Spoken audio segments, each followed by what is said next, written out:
3 2 1.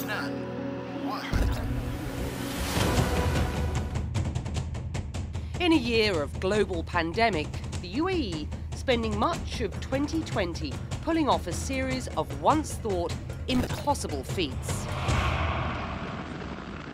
Perhaps most strikingly of all, becoming the first ever Arab country to send a probe roaming into the cosmos, to Mars. These, the first portraits it sent back of its destination, still millions and millions of miles away. The Emirates heaping an awful lot of faith in a probe aptly named Hope. Reaching Mars is not the main goal here. It's a mean for a much bigger goal. It's about the future of our economy, about creating the post-oil economy, a creative, innovative, and a competitive economy. An economy, like everywhere else on Earth, that's been challenged by the coronavirus. How are you? Good, how are you? Good, all right. Abdullah bin Tuq al-Mari is the UAE's Minister of Economy. I think 2020, yes, it was challenging. Tremendous opportunity that came out of 2020 was amazing. 2020 saw opportunities like this. Nestled in Baraka, a remote part of Abu Dhabi, the Emirates becoming the first Arab country to split the atom. And from splitting the atom to splitting with the past.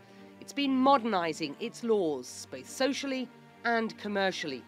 Among them, relaxing the rules around drinking alcohol, letting unmarried couples live together, introducing a golden visa programme, giving expats long-term security, but perhaps most important of all, allowing for complete foreign ownership of companies.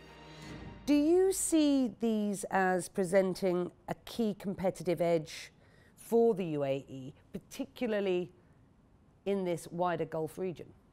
I think it's been long waited to have changed the laws, and I think this will really help the post-COVID era, where we attract a lot of businesses, investors. A person asked me, how do you describe the UAE? I said the UAE has always been a hotel lobby, where everybody comes in and it's open for everyone.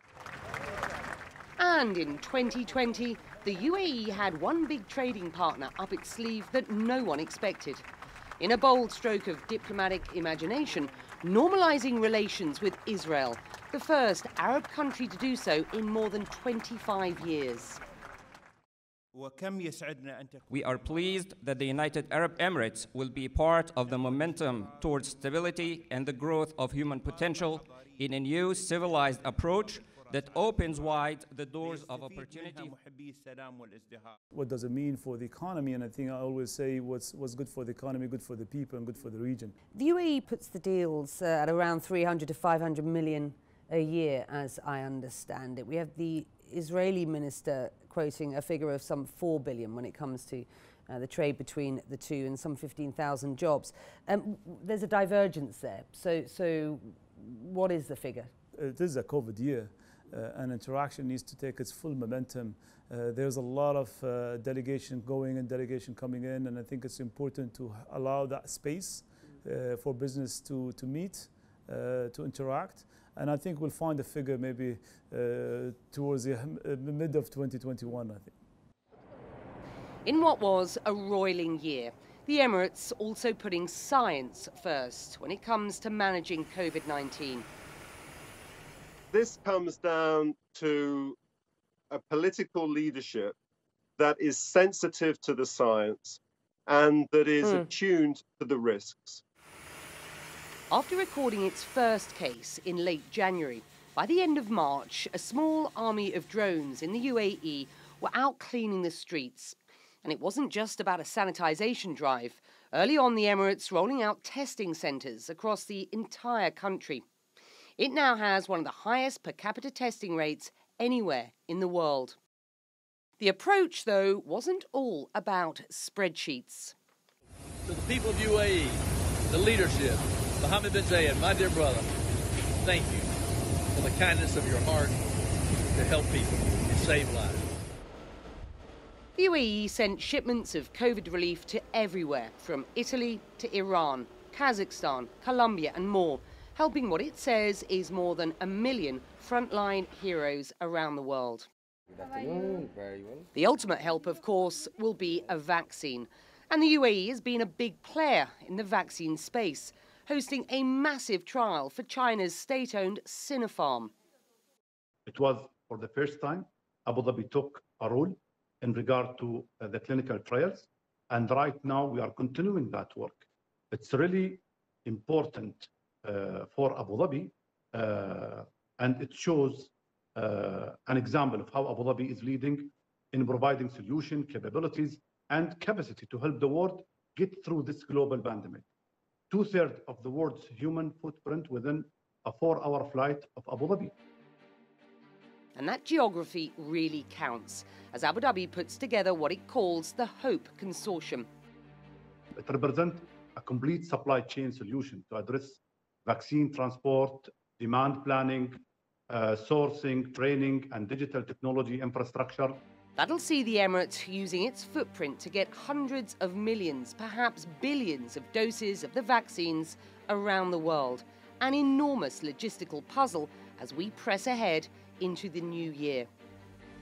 2021, whichever way you spin the Rubik's Cube, one assumes is going to be tough, but one hopes we begin to see a global bounce back. Looking to the UAE specifically, what are your forecasts for 2021? The UAE is ready for the opening up, and the rollout. The recent rollout for the vaccines is a huge advancement for both health and the economy. We're forecasting, actually forecasted by the central bank in the UAE at a 3.2% growth by the end of this year. So we are back. And it will take everything the UAE has lined up to help hit those numbers. We'll see just how lucrative the deal with Israel is revealing itself from the start of 2021. The HOPE probe will attach itself to its new home in February. The Baraka nuclear plant is set to light up a quarter of the entire country's electricity needs with clean, green power when it starts its commercial operations early in the year. And the Dubai Expo, postponed in 2020, will finally open its doors to the world in October. If you had one message for the international community as we close out this interview from the UAE, it would be what? UAE is ready, the UAE is fit, and the UAE is well diversified. An optimistic outlook as the UAE gets set to celebrate its 50th anniversary in December. And we will be here to cover it all. Becky Anderson, CNN, Abu Dhabi.